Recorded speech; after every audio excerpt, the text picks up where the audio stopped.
रसिक हो नमस्कार. मनस्पर्शी कला व क्रीडा प्रतिष्ठान आयोजित गोष्टींच्या मळ्यात रमताना या सदरामध्ये मी कवयित्री लेखिका सौ रेणुका धनंजय मार्डीकर, राहणार औसा, जिल्हा लातूर, आपणा सर्वांचे मनपूर्वक स्वागत करते. माझ्या कथेचे नाव आहे गच्ची. ही माझ्या तुळसा या कथासंग्रहातील कथा आहे.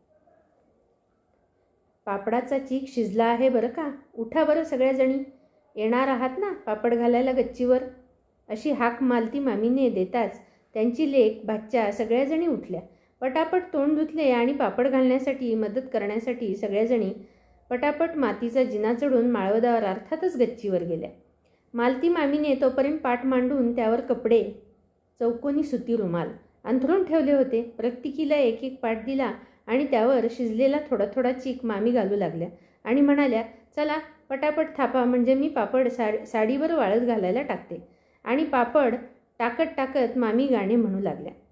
वाळवण घालायला गच्ची साजरी साजरी, लेकी भाच्या घालती ग पापड हे तिच्यावरी.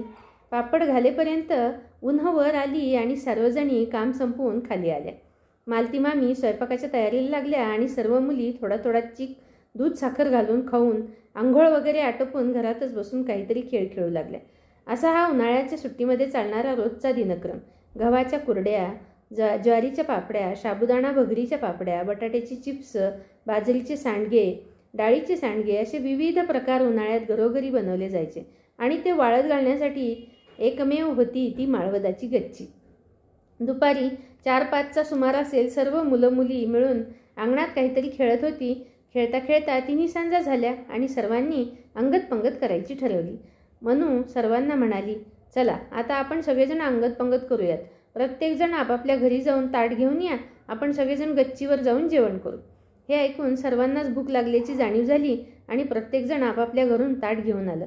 काल केलेले पापड मालती मामीने ताट भरून चुलीतल्या निखाऱ्यावर खरपूस भाजले आणि त्याच्यासोबत सकाळी वतलाखाली उकडून घेतलेल्या हिरव्या कैरीचं भांडं भरून पन्ह करून मुलांजवळ दिलं आणि जेवणानंतर प्या म्हणून सांगितलं.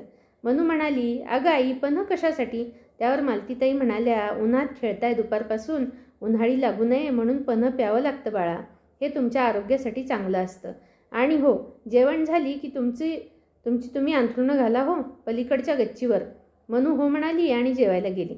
जेवण झाल्यानंतर मुलांनी छानपैकी अंथरुणं घातली आणि मग चांदण्याच्या छताखाली पडून सगळे गप्पा मारू लागले. आकाशाला बघावं, चांदण्याला मोजावं, ढगाच्या कापसात चांदोबाने निजावं, असं गाणं गात गात मनूची आते बहीण चिनू मनूला बोलू लागली. चांदोबाचं घर किती छान आहे नाही का ग मनू? चमचमत्या ताऱ्यांसोबत रोज ढगांच्या मऊ गादीवर झोपतो तो. आपण किती भाग्यवान आहोत नाही का? एवढी छान गच्ची आपल्या घराला आहे. आपण रोज या चांदोमामाला बघू शकतो. म्हणूनच मला मामाकडे यावं वाटतं. मामीच्या हातचं छान छान जेवायला मिळतं. त्याचबरोबर मामी दरवेळेस काहीतरी वेगळं शिकवते. यावेळेस नाही का पापड कसे घालायचे ते मामीने शिकवले आणि एकमेकींचे पाहून आपण छान पापड घालायला थापायला देखील शिकलो. आता चीक हाताला भाजण्याची भीती देखील वाटत नाही. वरून तुमच्या सगळ्यांसोबत खेळायलाही मिळतं आणि सगळ्यात महत्त्वाचं म्हणजे आपल्या या गच्चीवर आपण किती साऱ्या गप्पा मारतो, छान झोपतो. हा आनंद स्वर्गसुखापेक्षा कमी नाही, नाही का ग मनू? मनू हसली आणि आपल्या आते मामे भावंडांसोबत गच्चीवर छान झोपी गेली. दुसऱ्या दिवशी चिनूच्या बहिणीला म्हणजेच अक्काला मालती मामी चांदणी चोळी घालणार होत्या. त्यामुळे गच्चीची साफसफाई जोरात सुरू होती. खाली मामीचे पांढरे शुभ्र खोबऱ्याचे लाडू, इडली, चटणी असे साग्र संगीत करणे सुरू होते. गच्चीवर दुपारी गडी माणसांनी चौफळा आणून बांधला. सगळ्या प्रकारची पांढरी फुलं म्हणजे पांढरा चाफा, जास्वंद, गुलाब, शेवंती, मोगरा अशी फुलं आणून चौफळा सजवला जात होता. सर्व मुलं मुली मदत करत होते. गच्चीवर मोठी सतरंजी अंथरली होती. चिनूची आई देखील त्या दिवशी आली होती. चिनूच्या आईने लेकीकडे पाहिले आणि तिला खूप आनंद झाला आणि वहिनीला म्हणजे मालती मामींना म्हणाली, अगं वहिनी, माझी अक्का काय गोड दिसत आहे ग. किती सुरेख चंदेरी किनार असलेली पांढरी साडी आणलीस तिच्यासाठी आणि आज चांदणी चोळीचा एवढा सगळा गाठ घातलास. ते ऐकून मालती मामी म्हणाल्या, अहो वंस, तुमची लेक आणि माझी लेक काय वेगळी आहे काय हो? आपल्या लेकराचं कौतुक आपण नाही करायचं तर कोण करणार? मालती मामी आणि त्यांच्या नंदेने एकमेकींना कडकडून मिठी मारली. आज मात्र गच्चीचं रूप काही वेगळंच दिसत होतं. चमचमणाऱ्या लाईटच्या माळा, त्या देखील पांढऱ्या शुभ्र, चौफळ्यावर लावलेली सगळी फुलं देखील पांढरी शुभ्र. पांढऱ्या शुभ्र गालीच्यावर सगळ्या स्त्रिया बसल्या होत्या.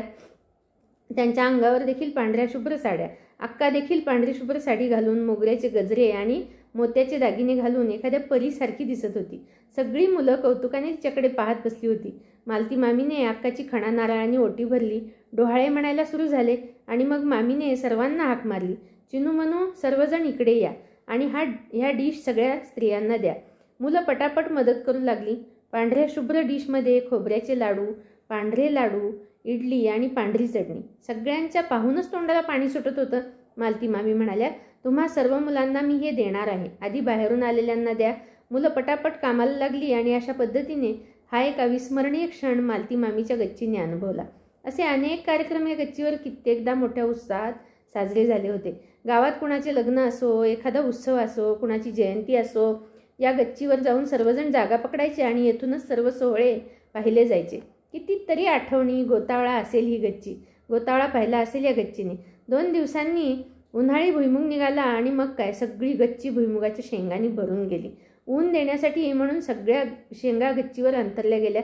शेंगा चांगल्या खळखळ वाळ्यापर्यंत पोत्यामध्ये भरून त्या लादणीमध्ये नेऊन ठेवल्या आणि तिथून गच्चीच्या डागडुजीची कामं सुरू झाली. पूर्ण माळवदाची गच्ची आणि मुंडाऱ्या स्वच्छ करून त्यावर पेंट घालून सारवून घेतल्या गेल्या. मामा जातीने या कामामध्ये लक्ष घालत असत. ही सर्व कामं सुरू असताना ही छोटी मुलं उघडलेल्या सवन्यामधून, सवने म्हणजे माळवदाला ठेवलेला झरोका, सारखी वाकून वाकून आतमध्ये पाहत असत. उन्हाळ्यातल्या जवळजवळ सर्व वेळ मुलांचा गच्चीवरच जात असे. एकदा चिनूमनू गच्चीवर झोपल्या होत्या. त्यांना उठायला थोडा उशीर झाला आणि कुठून काय माहीत पण एक माकड येऊन दोघींच्या मधोमध बसले. उन्हाळ्यात पाण्याच्या आणि अन्नाच्या शोधात माकडे गावोगावी फिरायची, कारण गच्चीवर वाळवण वाळत घातलेली माकडांना खाता यायची. अशीच ही माकडं चिनूमनूच्या गच्चीवर आली आणि त्यातले एक माकड या दोघी झोपल्या होत्या तिथे दोघीच्या मधोमध जाऊन बसले. मनूच्या भावाने हे पाहिले आणि तो हळूच त्या दोघींना म्हणाला, चिनू मनू, आता दोघी पण उठू नका. दोघीच्या मध्ये एक माकड येऊन बसले आहे. उठलात तर माकड तुमच्या थोबडीत हाणेल. ते ऐकून चिनू मनूची जी बोबडी वळली, त्यावर परत 4-5 दिवस त्या गच्चीवर झोपायलाच गेल्या नाहीत. हळूहळू चिनू आणि मनू मोठ्या होत गेल्या. शिक्षण पूर्ण झाल्यावर त्यांची लग्ने झाली. गाव सोडून शहरात सिमेंट कॉन्क्रीटच्या घरात दोघीही आनंदाने नांदू लागल्या. एकमेकींच्या भेटी मात्र त्यांच्या होतच राहिल्या. दोघींनी 40शी पार केली. एक दिवस चिनू मनूच्या घरी येते. बऱ्याच दिवसांनी भेट झाल्यामुळे दोघींनाही खूप आनंद होतो. गप्पांना ऊत येतो. बालपणीच्या आठवणी जाग्या होतात. चिनू मनूला म्हणते, आपण लहानपणी किती आनंदात खेळत बागडत राहायचो नाही का गं मनू? त्यावर मनूही मनाने केव्हाच त्या आठवणीत गेली व एकदम उत्साहाने हसली आणि म्हणाली, खरंच चिनू, ते दिवस खूप गोड होते. परत येतील का गं ते दिवस? तितक्यात गाण्याचा आवाज आला. त्यांच्या कानावर पडला आणि दोघीही आठवणीमधून जाग्या झाल्या. त्या धावत गच्चीवर गेल्या. वरचे चित्र पाहून त्या परत एकदा गालात हसल्या, कारण त्यांच्या दोघींच्याही मुली त्या झोपायच्या तशाच गच्चीवर झोपलेल्या होत्या आणि चिनूमनू लहानपणी गच्चीवर झोपल्यावर आकाशात बघत गाणं म्हणायच्या तशाच एका सुरात गात होत्या. फरक एवढाच होता, गच्ची माळवदाची जाऊन सिमेंटची झाली होती. गाणं मात्र तेच होतं. आकाशाला बघावं, चांदण्याला मोजावं, ढगाच्या कापसात चांदोबाने भिजावं. नमस्कार रसिक हो, माझी कथा आपणास कशी वाटली ते नक्की लाईक करून, शेअर करून, सबस्क्राईब करून आणि कमेंट करून नक्की सांगावे. आणि हो, मनस्पर्शीच्या यूट्यूब चॅनलला सबस्क्राईब करायला विसरू नये.